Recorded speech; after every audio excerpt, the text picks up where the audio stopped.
machine, feel so hard. Summer rhythms flame, we're gonna fly.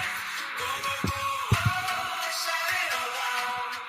In the summer sun, we're a summer loving crowd. Talking Brazil ball, we're breaking it down. Bringing. Hello, everybody, and welcome to another episode of Talking Brazil Ball, the podcast all about Brazilian football. We've had an action-packed week again in Serie A as the season continues to draw towards its conclusion. Botafogo with a big win to stand on the cusp of a first title for 29 years. Gio finally go, and the Inter machine just continues to roll on. All of that to come and more in today's action-packed show. So I'm here, as always, with my co-host, George.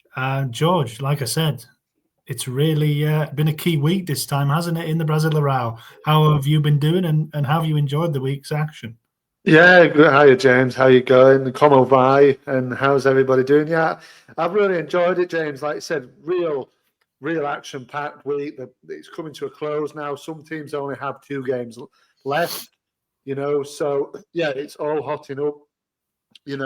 Loads of goals, loads of action to get into, and looking forward to another episode. And I think the viewers and the listeners might be hearing a little bit more of us from us next week. It's really coming to the end, like you said, of the season, and everything is starting to come into shape. The fixtures are piling up as well, so it's a little bit of a mismatch, mix and match. This one, isn't it, James? Of Matchday 35 and some of Matchday 36. So we're going to do the best we can. How are you doing?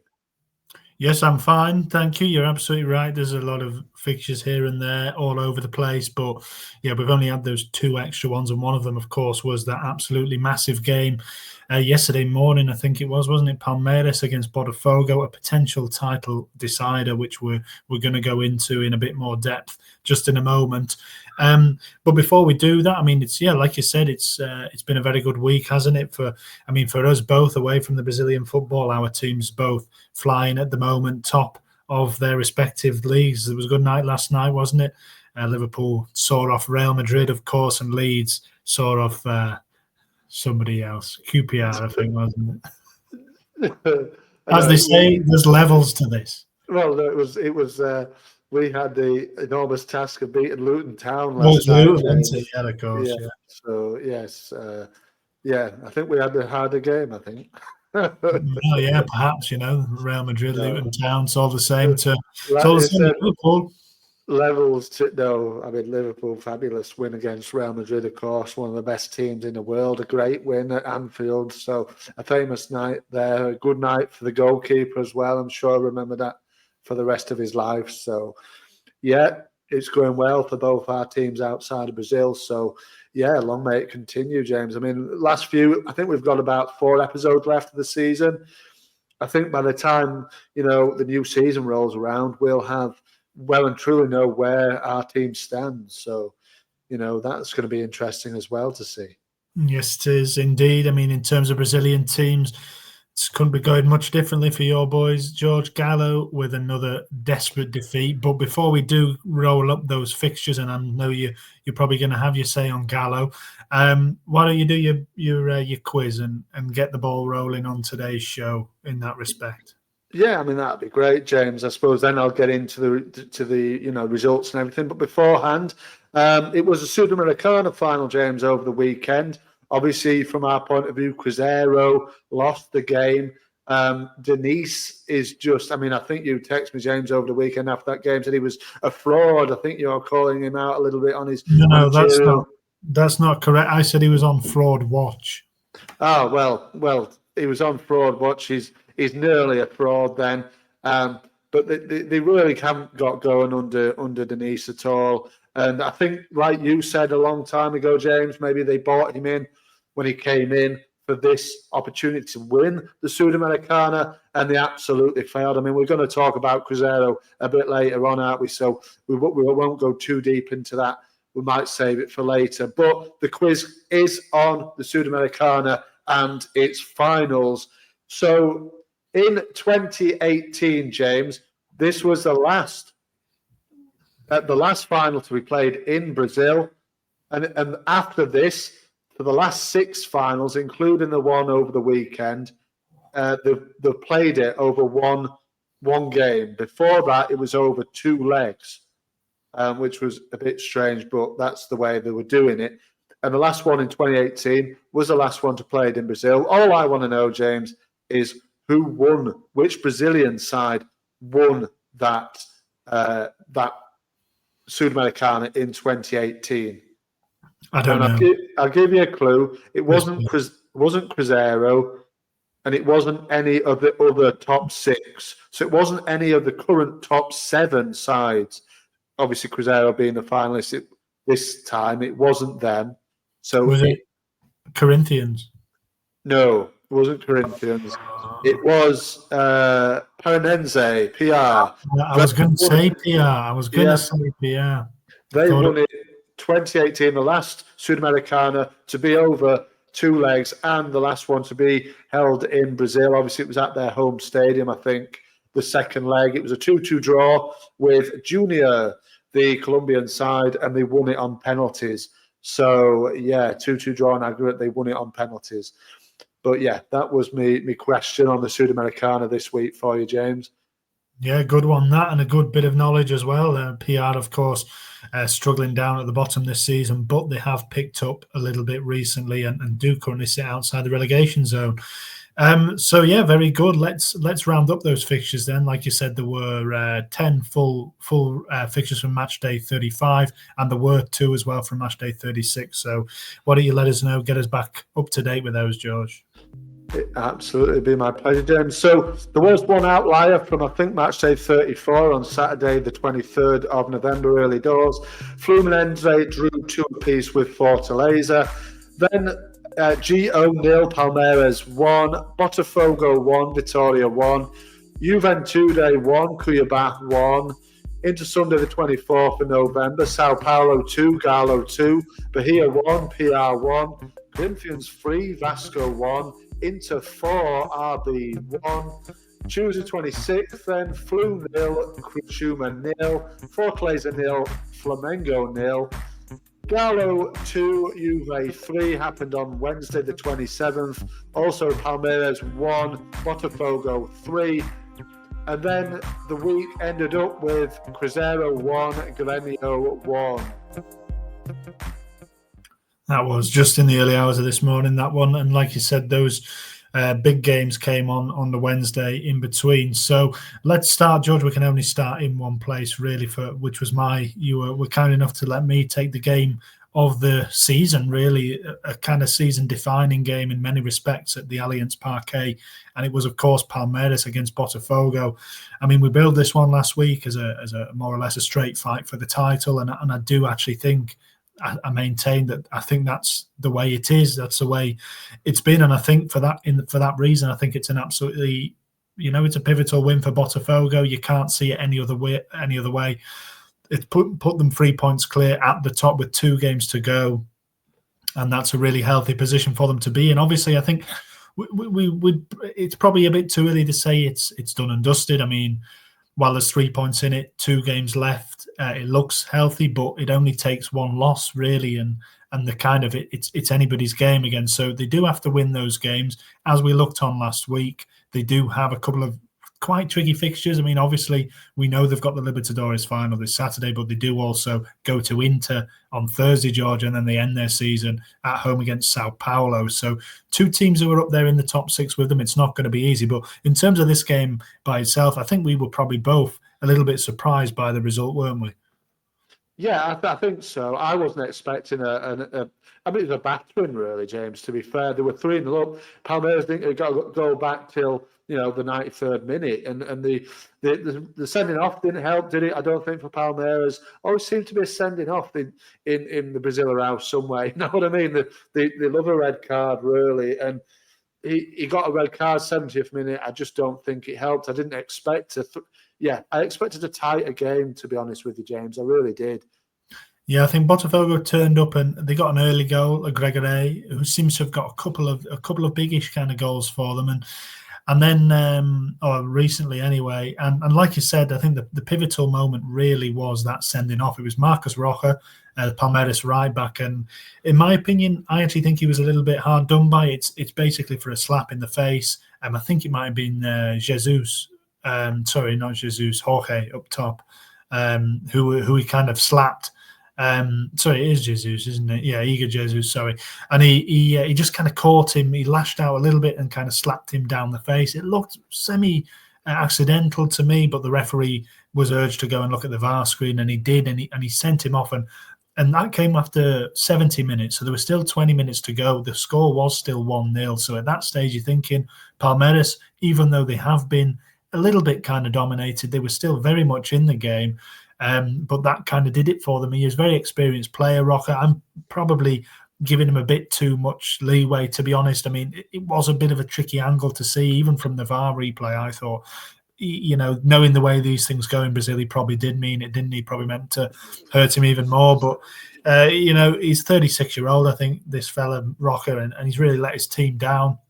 And from that point on, Botafogo, took control. 2 late goals with 15 minutes to go. Pretty much Jefferson Savarino was, as he's been all season, really a really, really key man for Botafogo. He gets the assist for the I think it was for the killer one, the third one at the end. But he also gets a second goal, which basically puts the game out of reach for Palmeiras. And he's been a really key player for them. We've seen him with quality goals. He's put in really big performances. I think he's won probably both awards, and that he can win this season, and he's come up big in one of the biggest games for them. I think. Well, actually, sorry. Then the final goal was Adrielson, who actually, George, I was reading, it was quite a nice moment for him. It was a really crashing header, actually, to put the game basically to bed. A couple of minutes left, you're 3-1 winners. You're home and host pretty much then. And as you can see behind me, for anybody watching, they were rightly celebrating long and hard Botafogo. But Adrielson, he was actually sent off last year, George, in the kind of the notorious or infamous 4-3 game against Palmeiras, on which the title really swung last year. It was a similar stage of the season, I think, maybe a few games before. But Botafogo were obviously leading the table, and they threw it away. And one of the games they threw it away was this 4-3 loss against Palmeiras, where Palmeiras kind of took control of the title race. And it was Adrielson who was sent off in that game while Botafogo were winning, and which turned the game on its head. So a nice kind of redemption story for him. Like a few of the Botafogo players, he's been out at Lyon, and obviously John Textor owns as well. Didn't play much for them. He's now back at Botafogo, and that was a nice moment. Really big goal for him. Well, that was a crazy game, wasn't it, James? I mean, Bogo were 3-0 up at half time, and they ended up bottling it and losing 4-3 at the end, and 99th minute winner for Palmeiras that day. And Endrick had his big say in that game as well. But yeah, look, Savarino, like you said, James, really important. We've spoken about him many a time on the pod. Like you said, he's won awards, I think more than once. Actually, a couple of times he's won at least one of the awards, like you said. But I think he has won one of them more than once. Really, he's such important. Came up trumps in a massive game for them. Rocha, really silly, what he's done, because he's well experienced, is this lad in Brazilian football, and he's a former Brazilian international player, isn't he? So should have been, use his know-how to not, leave his team in that position, but he didn't, and it was a real shame in a way, James, from a neutral kind of point of view, because the goal of the game was no doubt the last goal, which was an absolute bullet of a volley, wasn't it, from Richard Rios. Great goal. I mean, he's unlucky not to get our award for goal of the round, to be fair, but obviously it meant absolutely nothing in the end. And yeah, I've got to admit, it's not done and dusted yet, but I think that is a massive psychological boost for Botafogo. They've got the Libertadores.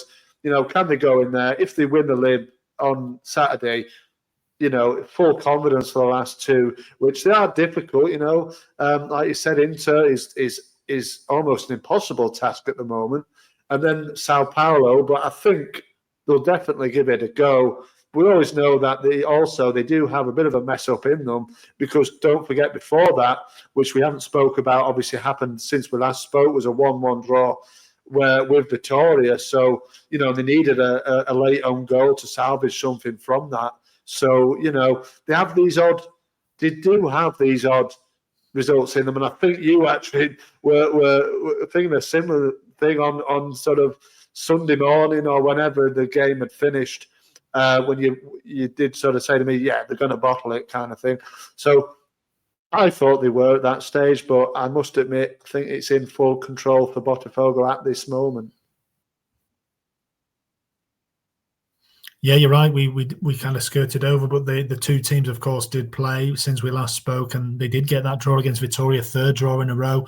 It put Palmeiras beat Gio only narrowly 1-0, and that put them level on points. So Palmeiras will have gone into this game at home, probably with a sense of inevitability. They won the last 2 league titles. They probably thought, yeah, we'll go up, we'll take it from here. Lads, cheers for keeping the top of the table warm, and we'll steal it off you now. But yeah, fair play to Botafogo. I mean, obviously they have been expensively assembled. It's certainly not an underdog story, I wouldn't say, but like I said, it'd be the first title in almost 30 years. It would be important for the league. I guess it's always nice to get a new winner, isn't it? But I think Palmeiras will really hold a lot of hope that Inter can do something against them. We know how long Inter are unbeaten for. It's ridiculous. They're up in third now, George, after beating them 4-1. They've overtaken both Flamengo and Fortaleza. And the only way that Inter can still win this title is by beating Botafogo. They might still have a thought in their heads that they can win this. They can get 74 points. Botafogo are currently on 73. Inter have 1 game in hand, of course. So if Inter beat them, I mean, it'll still be 5 points. That need Botafogo to lose basically their last game as well, and they would need to win every game. But while it's mathematically possible, that hope is still there. So you never know. For me, the way this Brazilian season is, we've seen it a lot of times, even through our short time covering it. These results just, you can't predict them really. I mean, we've even given up basically, haven't we? But you can't really predict what's going to happen. So Palmeiras will be going there. I mean, they've got Cruzeiro away. That's, looks like a relatively straightforward game at this point, but they will be really hoping that Inter can do something. Yeah, I mean, look, International at the moment, James, they're unstoppable. Like I said, it's almost an impossible task to come up against them. They absolutely wiped the floor with Bragantino in the last game. They've got Flamengo, which is a big game as well. Flamengo in 5th.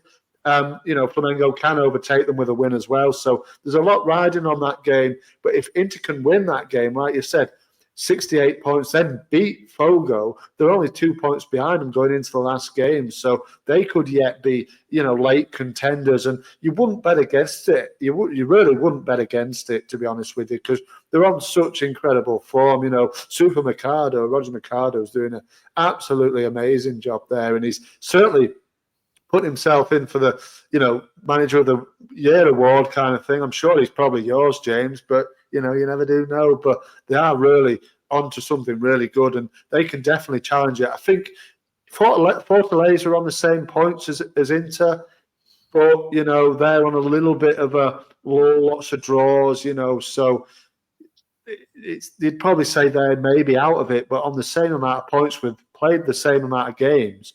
They're still in with a chance then if Inter are as well, potentially. Well, to counter that, I'd say Inter are playing Botafogo. I mean, that's, they can take points off them. So, yeah. But, yeah, you're right. I mean, what I remember from looking at all the teams at the start is, I don't know if you remember, George, Inter have a nickname as well as the Colorados, which I like a lot. They are actually called the Rolo Compressor, which means the steamroller, and that's from the 1940s, where they had a really golden period. But they're really living up to that name at the moment, the steamroller. They are absolutely just flattening teams, and nothing's a problem for them. So you think of Inter at the moment, that Rolo Compressor, it really rings true, doesn't it? But anyway, but back to the game of the week. Obviously, Abel Ferreira, very disappointed following the game. I think he actually got a lot of criticism, George, which shows you maybe the mindset of the Palmeiras fans, having won a couple of back-to-back titles. They were very, very unhappy with the decision to take off Estevao, who obviously we've praised a heck of a lot. Maybe not so much recently. He has dipped off maybe a touch. But yeah, he was subbed off. It was only about 9 minutes left when he was subbed off. The score was actually 2-0 already when he was subbed off. But the fans did not like it one bit. They were heard chanting donkey towards Abel Ferreira and other kind of insults at him. But he came out and said actually Estevao he'd got cramp or he got some kind of injury. He has to come off. He said, it's funny when you go on the Google Translate on the Globo, it calls Estevao Stephen sometimes. So he said, Stephen has to come off. I thought, who's Stephen? Who are you? So he has to come off. Fans weren't happy with it. I think there was some sense that there was some dissent towards the president as well. So yeah, not a happy camp, and you get the impression if it had gone the other way for them, it would have probably swung the other side. They'd have been all happy and chummy all of a sudden. But yeah, Abel Ferreira, as we know, it's been a tricky kind of season for him, and he didn't. To be fair to him, didn't really seem to be making up any excuses or anything like that. He kind of, I think he'd seen maybe Botafogo over the course of the season. Maybe it's a fair reflection, but they'll go again for sure. They won't give up until it's over. And as for Botafogo, George, as we said, they've got the Libertadores to focus on. The focus has already switched to that. It's only in 2 days' time. As we know, Gallo are the opponents. So I just wanted, just briefly for a couple of minutes before we go on to your game of the round, if you just do a little preview of that Copa Libertadores final, and we can just touch on Gallo quickly because I know obviously they've played one game extra as well, owing to the fact they are playing in that final this weekend. So what do you see going? I mean, on paper there's only one winner, isn't there? But football's not played on paper, is it, big lad? Well, no, of course football's not played on paper, James, but I think it'll go true to form in this game. I don't see any way that Gallo can win this game at all. I mean, they've gone, like you said, they've played 2 extra as well in the week that since we've last spoken. They haven't won a game still. They surrendered a 2-goal lead at Sao Paulo, on Sunday. What more can you say? They were 3-0 down. I think it was last night against, they were 2-0 down against Juventude, brought it back to 2 apiece and then lost it in the last minute. So they just can't seem to get anything going. Absolutely horrific form. I think it's 10 games, James, without a win now. It's 10 games in all competitions without a win. So going into the final in the worst possible form, I only see one winner. And at the end of the season, Mr. Milito probably already knows that he's finished. I just don't know what the matter is with him. I think it is they're probably putting everything into the Libertadores final, but you've still got to you've still got to look over your shoulder and say, hey, we're not even safe from relegation yet. You know what I mean? And they're just tossing these games away. Paulinho scored. In the game against Sao Paulo, he scored in the first minute, really good start, and then again in the 18th, they were 2 up within 20 minutes, and they just threw it away before half time had even come.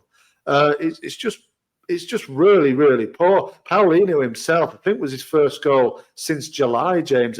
Incidentally against the same opponent, Sao Paulo, but they just something's not right. I think Milito needs to go as soon as they lose that final. I think there's no point in waiting the last couple of games of the season. Just get him out and freshen up the team, freshen up the squad and everything, because it's just not worked. It was a bit of a gamble for them, I think, initially.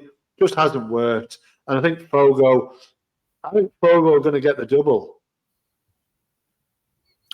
It is looking that way. I mean, it's hard to say anything otherwise, isn't it? Like I said, given the form the two teams heading into that game at the Estadio Monumental, it is, I think, in Buenos Aires, isn't it? So over in Argentina, an all Brazilian final, it is hard to look beyond Fogo.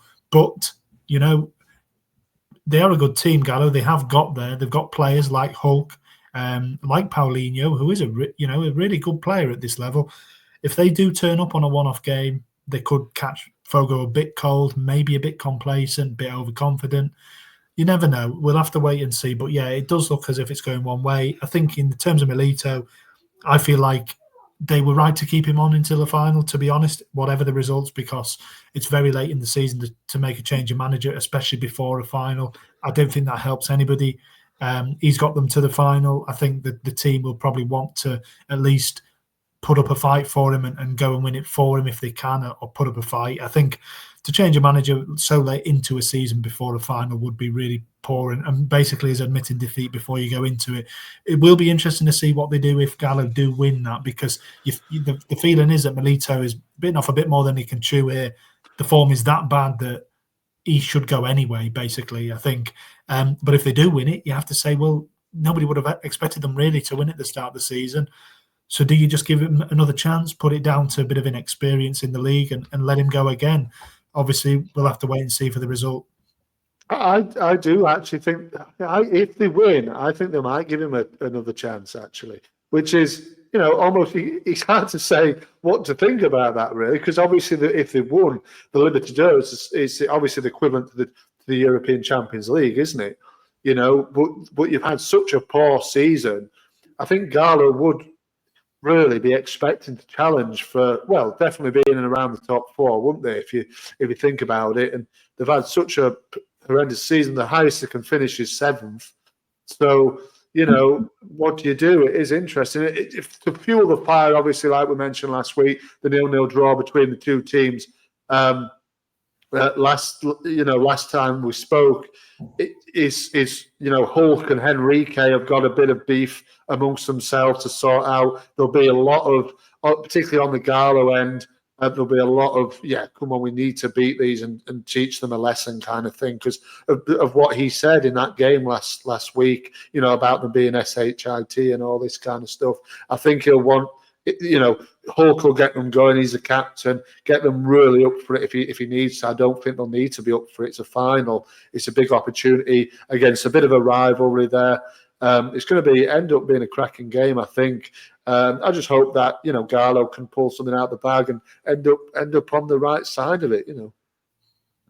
Yeah, they could. I mean, I saw Henrique, I think, did move to try and squash that kind of beef he'd been speaking. Oh, did he? Say he's got nothing but respect for Hulk and this. I don't know whether they've exchanged messages or something, but it seemed to be that Henrique was trying to play things down before the final. But hey, it's a final. I think form goes out the window. It's a cliche, but it really kind of does. I think Gallo fans have to be positive. They can't just come in with a hangover thinking, oh, flipping it, another game. They have to be positive. They have to go in with the mindset that they can win it, because you don't know when you're going to be in the final like that again. Regardless of what's come before, you've got to just give everything to make sure you've got a chance in that. And I don't know. I've got a sneaky feeling for Gallo, I have to say.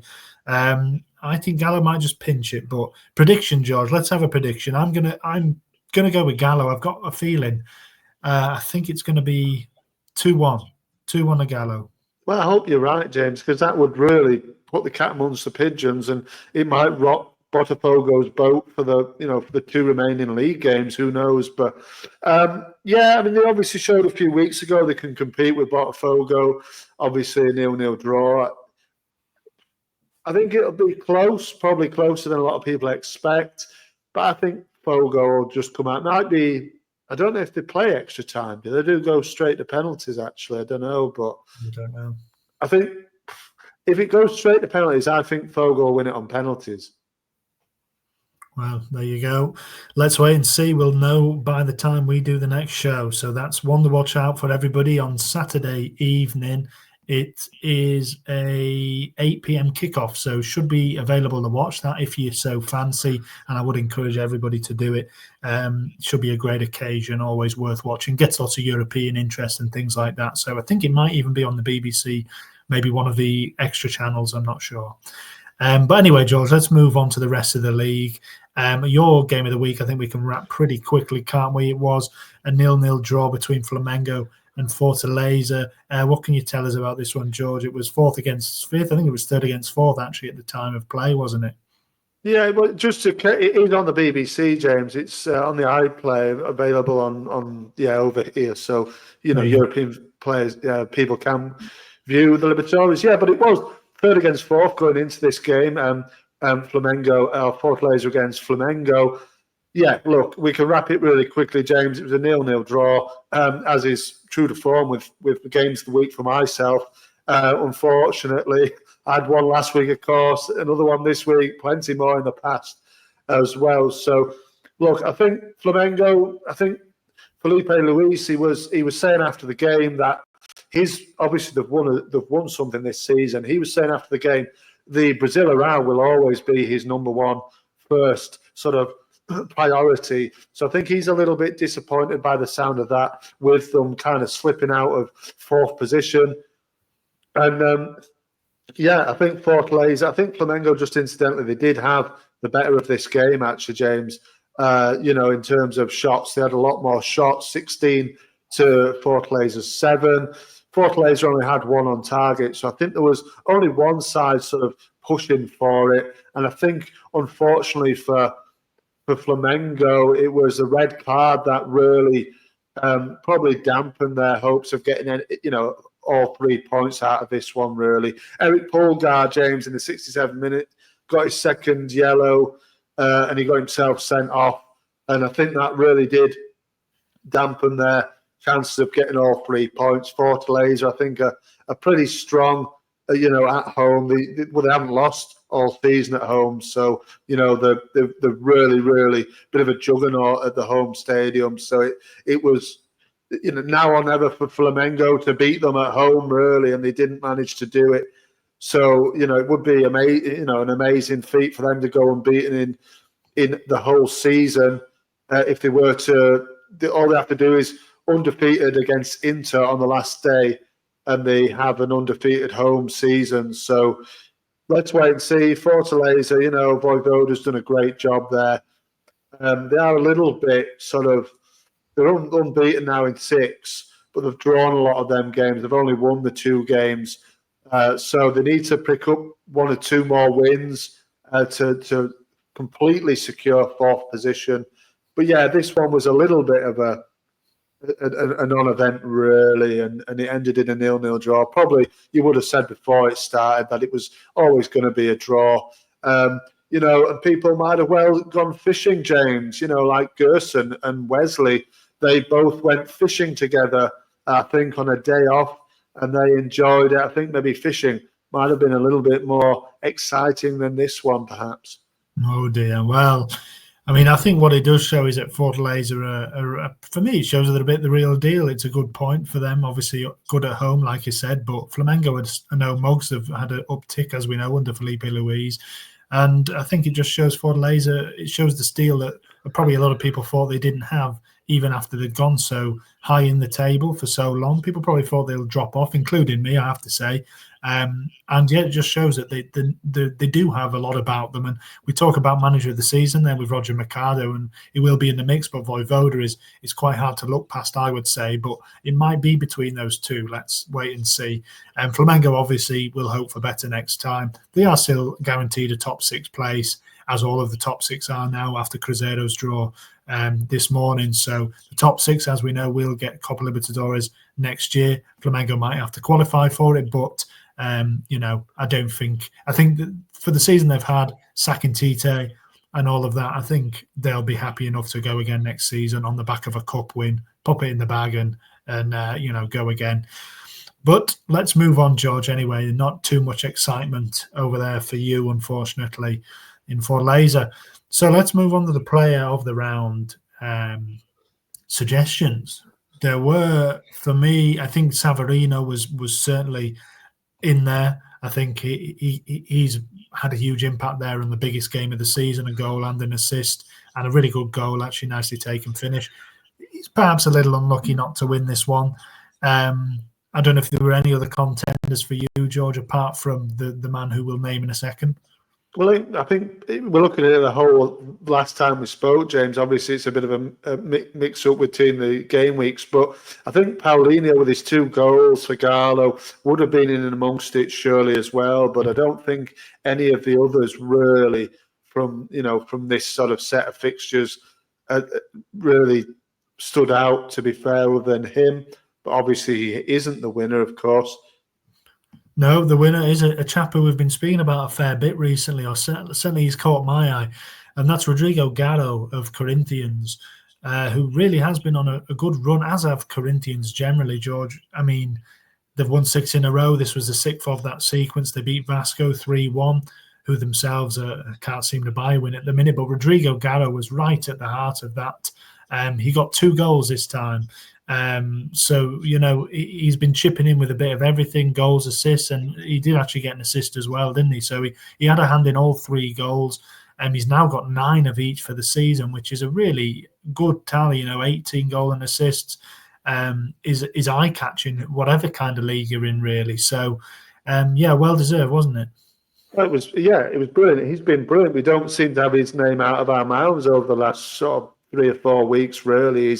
Every time he seemed to be coming up with something, like you said, a goal, an assist, both, whatever. And this time he's got 2 and an assist. Yeah, it was obviously a big hand in Corinthians' 6th straight league win over Vasco. And yeah, he's a good player. To be honest, I would urge, if anybody's listening from a European kind of standpoint, I would urge people to go and have a look at this lad. He's only 26, still sort of coming into his prime, can play a variety of different positions. I would urge people to go and have a look at him, to be honest. Yeah, why not? I mean, the goal especially was really well taken, wasn't it? And he does have a way of striking the ball. It was a nice touch. He kind of plucked it from behind him with kind of a flick, and then blasted it kind of low drive from outside the area into the bottom corner. He's certainly got a bit of something. Like you said, he's 26. He will turn 27 relatively soon, but that's not old by any means. For a move to maybe a smaller European kind of division or something. It is his first season in Brazil. He joined from Talleres, he's Argentinian, is Garro, so it's from Talleres in this January. And yeah, his first season, and it's been a good one. 12 goals, all competitions. And yeah, like I said, 9 in each in the Brasileirão. So, Corinthians themselves just look fantastic at the minute, don't they? There's Depay, as we know, has been a big reason for them getting up the table and everything. And George, this win actually from them being looking a bit unstable a few weeks back. I mean, Depay didn't play in this one, actually. Them looking a bit unstable a few weeks back, they are now actually mathematically safe. They've done it. They've staved off relegation. They're now into the top half of the table. They're up in 9th. And we can only praise Ramon Diaz. It took him a bit of time to get going, didn't it, really? I mean, this was obviously against his old club as well at Vasco, who, as we know, a lot of the players earlier in the season were trying to get him reinstated. I think he did start the season at Vasco, did he not? Yeah, he did. He started at Vasco. Yeah, it would have been sweet for him because I seem to remember he was treated quite badly there, really, and it was a little bit of a harsh dismissal. And then I think he was going to come back, but then it never happened. And then he ended up at Corinthians. So I'm sure he really enjoyed that win. But yeah, I think he deserves a lot of credit for the way that he's taken Corinthians on this marvelous run of form. From like I said, a perilous position, really, James, who were really struggling for a time, and he was in charge. He just couldn't seem to get them going, and then suddenly, bang, it seems to have clicked. And fair play to them. Let's see what they can do next season with him in charge, probably, obviously. And then Garro's been a massive part of those 6 games. I think he's got 3 of those assists have come in those games, and 3 of the goals. So he's had a real hand in that six game winning streak. So it's good to see, you know what I mean? And I really rate Ramon Diaz. I think he's, again, you talk about managers of the season. He might be in and around the mix, possibly. Maybe, yeah. But I think Corinthians' season in general would probably discount that. He's done brilliantly to keep them up, but he has been there a little while now. It's not as though he's only just come in and had that run. He has been a part of the struggle for them as well. But yeah, the struggle is over, and they're definitely looking ahead to next season now, and they will feel that. I don't know what the situation is with Depay, but they'll feel that if he does stay, which I imagine he probably would, over January, probably until the summer at the very least, you would think he'd do a full kind of year in Brazil. If they can keep him on board, he's potentially the best player in the league, really. So, and there's certainly a chance for them to do something much better last season. And the fans will just be relieved that it's over, that struggle, they can sleep easy. There is no way that they can go down now. And yeah, they'll be looking up. they're only, 2 points, 1 point off seventh, George, which is a bit mad, isn't it? But we said last week that the table is so tight. If you get a few wins in succession, you can suddenly be up there. They can't obviously go higher than seventh, but if they finish seventh, it would be pretty amazing after the season they've had. Oh, it really would. Yeah, finishing seventh after, a couple of months ago, being down in the relegation mix. Absolutely fantastic, James. He deserves a lot of credit. The whole players do. The two up top, we've spoken about a lot, and they both, Yuri Alberto and Memphis Depay seem to be a real sort of match made in heaven almost. They seem to work off each other really nicely up top, and fair play to them. I'm excited to see what they can do next season, really, to be honest. And, they shouldn't have been nowhere near the relegation anyway, but like you said, fans will be relieved. It's always a relief to scave off relegation. Whatever club you are, you end up there for a reason. It's always good to tick that box and say, yeah, we can't go down now. We're all right. Yeah, and they are all right. As for Vasco, difficult for them at the moment. 4 losses in a row. They are lucky that they did have a good. They looked like they were going to finish top 7 or 8 really, and then they've just had that real dip off. But it goes to show how well they were doing. That they're still not really in trouble. That they are not mathematically safe like Corinthians, but I think they're just about getting there, aren't they, George? But look, go on.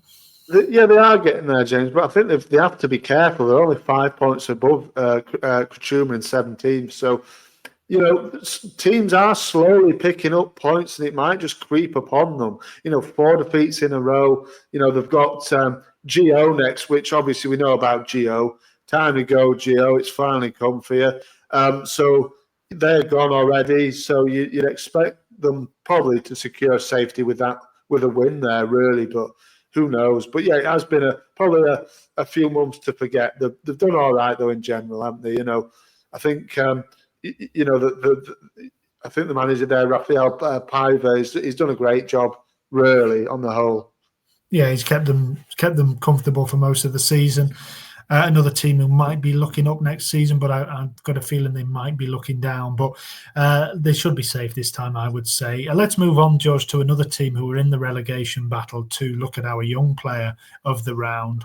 There weren't too many candidates in this respect, but there was a chap who came onto our radar, which is always nice when a young player comes on and does something interesting. So we are talking about Atletico Paranense, but the Paranense player, the player in question was on the other end of this one, which was at Bahia. It was a 1-1 draw they got with Bahia. And they would have been sick, actually, Paranense, after a decent little run of 2 wins in a row. They thought they were getting a third, didn't they? Until up popped a young Biel. And it's not the other Biel for Bahia. I was a bit confused at first because they do, of course, have another one, Teixeira. But it's a young man called Biel, George, 18 years old. And he pounced and snuck in a 93rd minute equaliser, didn't he? So he wins our young player of the round this time. What can you tell us, if anything, about Biel? Well, it does, yeah. I mean, the only other contender I thought about was Alisson Santana, James. He got a goal for Galo, 19-year-old, but, Galo lost their game. Biel, I think it was his debut, actually. Was it not? Third appearance. It's only his third appearance. Still, he's still young into his, Bahia career. So, I haven't got too much information on him, to be fair, actually, James. I'll be absolutely honest. He's a complete new entity to me. And it was a nice little finish, wasn't it? And a late equaliser. You can't say fairer than that. Only 18-year-old, only really just turned 18 as well, hasn't he? So, yeah, and he's only, fifth appearance. Yeah, he's only played 100-odd minutes in the season. So, yeah, and he's only really just come on, hasn't he, into Bahia's squad. His first appearance was Cruzeiro, wasn't it? So just before his 18th birthday. So he's only relatively new out the academy. So he must be absolutely buzzing with that. Yeah, it would be, and it secured a kind of important point really for Bahia. Not in the sense of the table, they can't really go. They're 8th, they can't go any higher than 7th, but they had lost 4 in a row prior to this. They're on a really bad run, and they haven't won for I think 7 or 8 in the league, but they had lost 4 in a row. So, it just steadies that a bit and stops the rot slightly, and it did come very, very late. So I think a nice moment for him. And like you said, he pounced well on a shot. It was kind of a shot that I think was going wide. He slid in and redirected it in. So a good moment for him, and a well-deserved young player of the round this time. He gets his name up there on the board. As for PR, George, like I said, they were going for a third win in a row, and that would have really, I mean, it would have almost made them safe. They were on 41 points. They would have been on 43. I mean, it wouldn't have made them mathematically safe, but you would have felt like they were safe. From a couple of weeks ago, we were saying they were virtually down, or they were looking like they were going to go down. Again, it was that man Nikau. I said last week, every time PR play, it seems to be him who gets on the score sheet. He did it again. I know you've been very critical of them over kind of the last few months, really. What do you think about them now? Do you think they're going to stay up? Lucho Gonzalez, isn't it? The manager seems to have had a good impact. Yeah, I think, I did criticise him, and I think I was probably right to really, James. They'd gone on a long run of games without a win. It was looking a bit messy for a long period of time. I still, put it back to when Kuka left for it. I think it just rocked them, and I don't think they've really been able to steady it probably up until now. And Luciano Gonzalez is just now getting together with his team and sorting a few results out. And they almost, like you said, they must have thought they were going to get away with 3 points, and then it just hit them the L with a sucker punch. But that would have been a third clean sheet in a row. And to be honest, like you said, now I do think they'll stay up. And potentially now you can just write off this season and say, hey, we stayed up. Let's just go again right from the off next season and try and do better, because I thought they'd be well up there, and I think they probably would have been if Kuka would have stayed, actually, but obviously he didn't. Like I said, with a win, they would have actually gone up to 11th position as the table is right now. So they would have actually gone up, nearly halfway in the table. It wasn't to be. They've got a game on Sunday against Fluminense, which is a huge game, to be fair. I think it's whoever wins kind of secures safety, really, isn't it, from that one? So, if there can be a winner. So they're within, it's within touching distance now, safety. Just need to get over the line. And let's be honest, they shouldn't have been in anywhere near the relegation zone, when the season started. No, probably not. And I think it's important that we mention as well who we keep overlooking a little bit, really, in terms of the young player. But Michael, the goalkeeper, is still in there. He's cemented his place as the number one choice now for them. He's only 20 years old. We must remember that they did sell the goalkeeper, Bento Krepski, in the summer. So, he was a massive loss for them. And but Michael has really stepped in, and, he was even made the Brazil squad, I think, in last year. But I would suggest he wouldn't be too far away from another call-up, because he's a real prospect. I mean, 20 years old, a goalkeeper for any club, really, a top-level club, is impressive.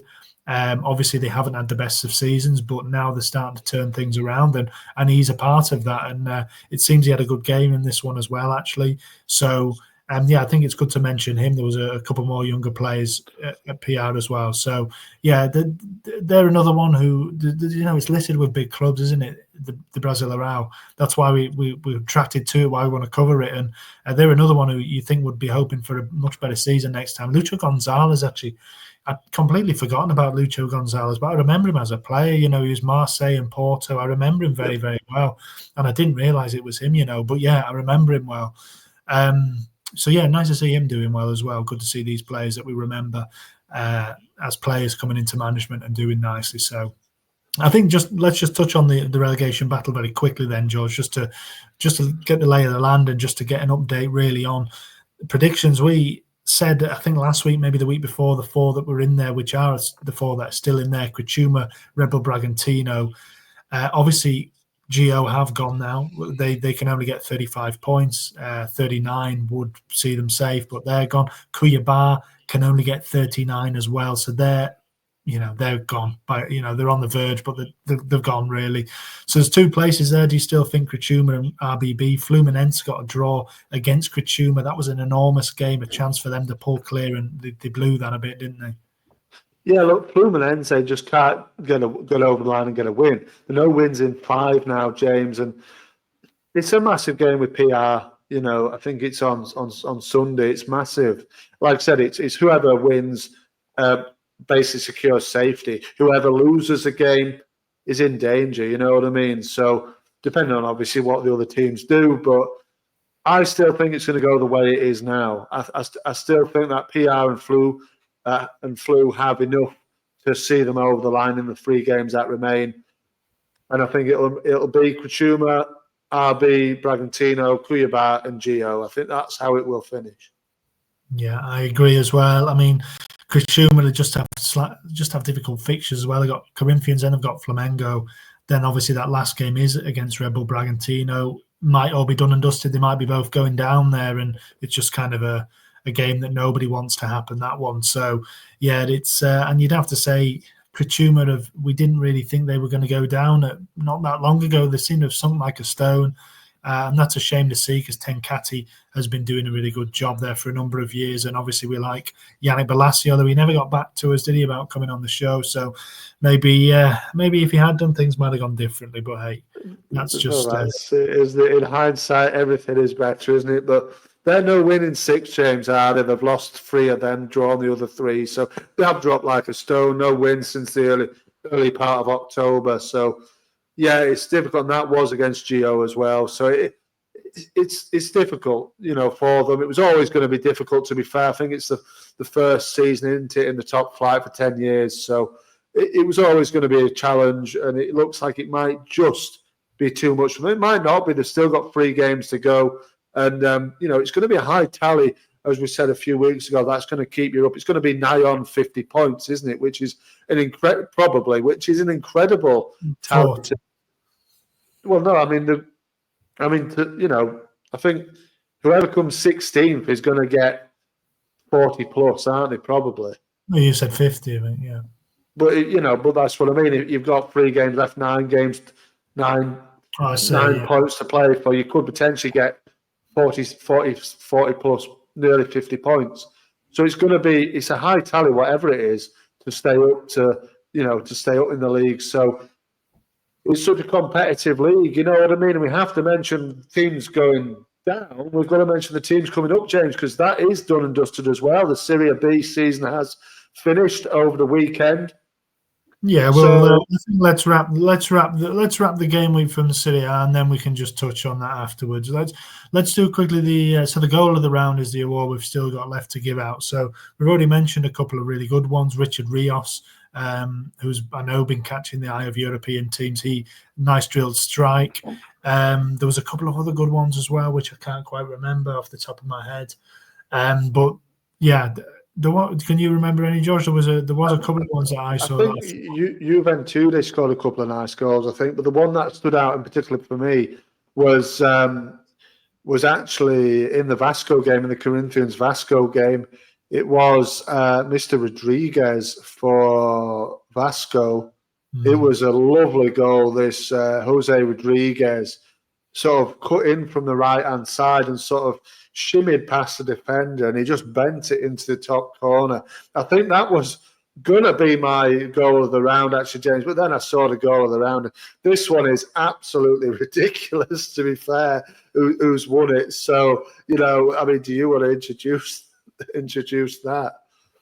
Yeah, you're right. It was Lucas Barbosa again for Juventude. Yes. He's got 3 in a row, hasn't he? That was another nice finish from him. So he's got 3 and 4. Again, he's another player, James, that I would urge European sides to go and have a look at, because I know that it's not what would you say? It's not the done thing, is it, to look down the Brazilian league? It's more to do with the top end of the Brazilian league and pick players off from those teams. But it's probably not trendy to have a look down the division. But I think Barbosa obviously is on loan from Santos, isn't he? So maybe we spoke about it before. Maybe he comes back up with Santos and plays next season with them.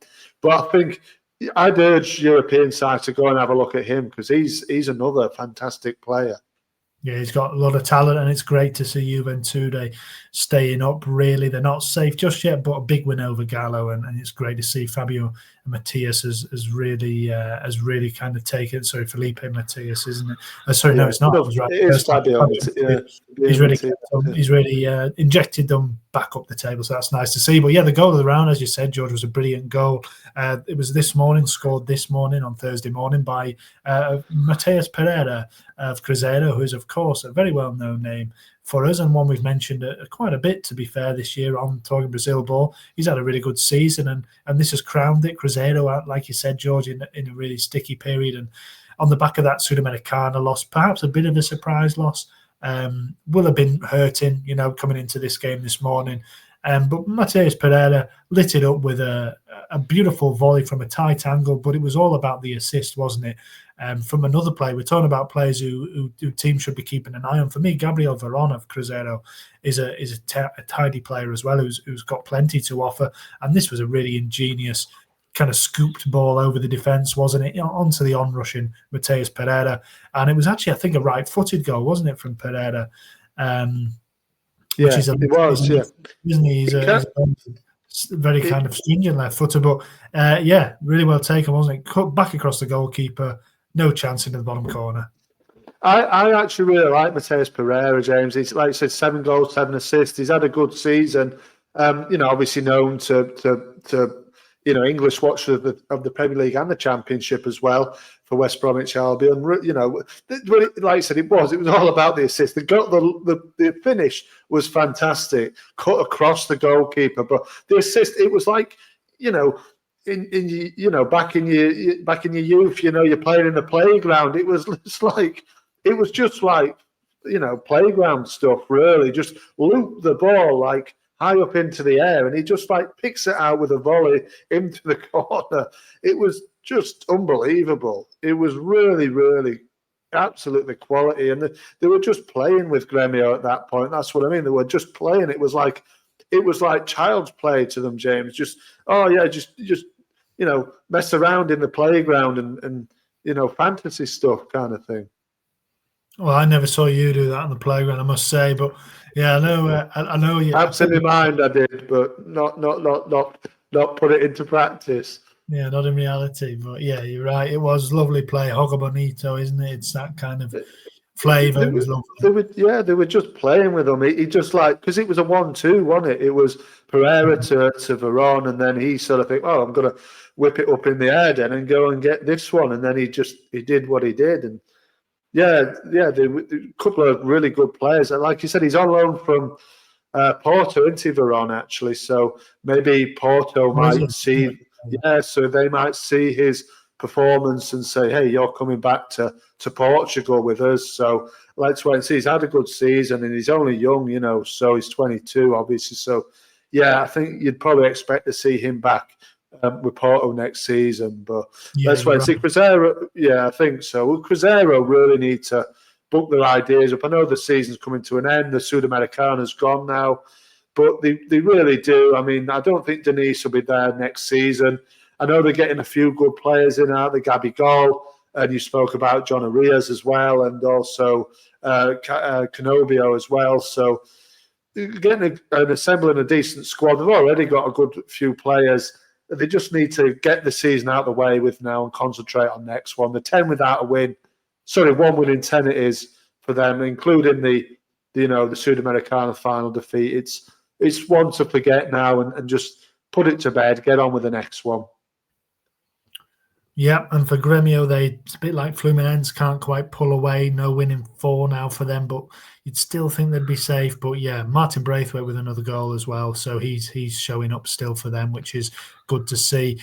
Well, let's move on, George. That's the end of the roundup. Really, a really hectic kind of week. Lots to go over. I feel we've touched on pretty much all of it there. But do you want to just round up the fixtures for next week? Yes, let's look at the fixtures for next week. It's all a bit bitty, isn't it? But if you just run through as best you can. It's match day 30. It's the end of match day 36, isn't it, James? Oh, there's a gremlin in the system. Yeah. It's match day end of match day 36. It's already started, of course. It starts on Saturday the 30th of November. Kashuma hosts Corinthians and Cuiabá host Bahia. That happens at 10:30 p.m. UK time. Into Sunday, we're into December, James. Merry Christmas to you and to all the people watching in December. It's Vasco da Gama against GO. Flamengo host Inter at 7 p.m. Grêmio also hosts Sao Paulo at 7 p.m. 9:30 p.m. PR against Flu, RB against Cruzeiro, and Vitória against Fortaleza. And that concludes Matchday 36. So you called me out there. I did. Oh, it does, doesn't it? Yeah, you're right. So, okay. It does, yeah. There is then a game on Tuesday night, so we might reconvene on Tuesday, and then we'll have a look at where, because it all goes a bit berserk then. So it's fairly straightforward. The next one, that one, isn't it? There's 8, like you said, those 8 games. Yeah. So this one rounds up on the weekend, but then the next match day starts on Tuesday.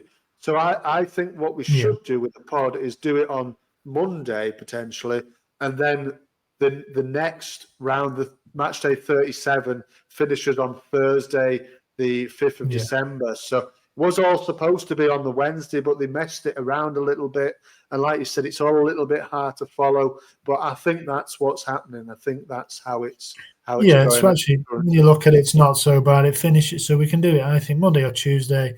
And then it starts Tuesday to Thursday. We can do it on Friday. And then there's a last game on the Sunday. So it's actually not so bad. So what's your game of the round then, this one for next time, George? Is I think I know what you're going to pick. To be fair, I've done the last couple of weeks. I've focused on the title race and teams towards the top end of the Brazilian Serie A. I think I'm going to focus on the relegation. James, it's a game we've already touched on. I'm going to go with PR against Flu. Yeah, no surprise there. It's a standout one, really. The other ones are not particularly attractive, I would say. Not a lot riding on some of them, or certainly for kind of in terms of both the sides. So I think I'm going to look at Bragantino against Cruzeiro, because, of course, that is Seabra going back. Well, not going back. They're at home, Bragantino, but he's facing his old side, Cruzeiro, and he'll be desperate to get a win over them. And obviously, Bragantino themselves badly need a win. So I think I'll go for that. And then, obviously, we're into the last 2, and it really does start to heat up. So, looking good. So, George, if you just round up the table quickly where we stand, and then we'll just have a very quick look at, like you said, the teams that have come up from Serie B. Yeah, no worries, James. It would be a pleasure of mine. So first is Botafogo on 73. Second is Palmeiras on 70. Third, Inter on 65. In fourth place is Fortaleza, also on 65 points. Fifth is Flamengo, 63 points. Sixth is Sao Paulo on 59. Seventh is Cruzeiro on 48. Eighth is Bahia on 47. Also on 47 in ninth position is Corinthians. 10th is Galo on 44. 11th, Vasco on 43. 12th is Vitória on 42. 13th is Juventude on 42 as well. 14th, Grêmio on 41. 15th, PR on 41. 16th is Fluminense on 39. 17th, Kashima on 38. 18th, RB Bragantino on 37. 19th, Cuiabá on 30. And last but not least, finally relegated, James, it's time to go. GO, bottom of the pile on 26 points. Yep, time to go. GO, gone. GONE. Yep, they've gone, and you can't say they have not really added a great deal to the league, James, really. And I don't think we've really spoken about them a great deal if you look back at the whole season. So there you go. Not much to say in terms of them, really. No, we had a look at Luis Fernando for a little bit, who seemed to be on a bit of a streak at one point, but yeah. And George, tell me who is replacing them, please. So, like I said, I just briefly mentioned it before you decided to say, let's do it at the end. So, obviously, we talked about Santos last week. James, they wrapped it up and they had won the league already. Joining them in the Serie A in the Brazilian next season is Mirassol, who came second, Sport Recife, who were in third, and then Ceará, who are in fourth. So those 4 teams are to play in the Brazil round next season. So start to do your homework now on those four, James. Yeah, very exciting. I know Recife, of course, Sport Recife, a biggish club, have been had some success not all that long ago. So the other ones are, aside from Santos, of course, Mirassol and Ceará, are new to us. Of course, being novices with the Brazilian game, so it's all new, all exciting. Mirassol, I think you said, are a second promotion in 3 years, so another success story. And yeah, we obviously know Cuiabá are very much going to be in second division next year. Who joins them in there, we'll see. But yeah, exciting times really for those four clubs. Absolutely, James. Well, you as a Liverpool fan, you won't know what promotion is like, but promotion is very, very a very good feeling for everybody involved with the club. Mirassol, yeah, put it this way, James, they won Serie C in 2022, so yeah, they're on a real upward curve. So it'll be very, very interesting to see how they get on in their sort of maiden Brazilian season. So yeah, excited for that. Excited to see some new teams and everything like that. So yeah, very good. That one's done and dusted. Brazilian is not far from. It's not far behind it. So let's see how we finish up here. We certainly will. Not long to wait now at all. It all gets interesting next week. 2 Talking Brazil balls, George. I hope you're all ready for that one. Oh, yeah. Well, I hope the listeners are as well. They'll enjoy it. And what we'd just like to say before we go is anybody listening in America, happy Thanksgiving. It's Thanksgiving today in America. So, yeah, enjoy that one. And I'll say adios. Yeah. Enjoy, everybody. Happy Thanksgiving. Happy whatever else everybody's celebrating. Take care. That's a good point. Talking Brazil ball, we're breaking it down. Bringing the passion from every town. Let the world be filled with love tonight. Sway to the beat, make you feel so right. Song by summer vibes, we're dancing in the heat. Go, go, go. Can't beat, talking Brazil ball, spreading love in every way. In the sound of paradise, we're here to stay.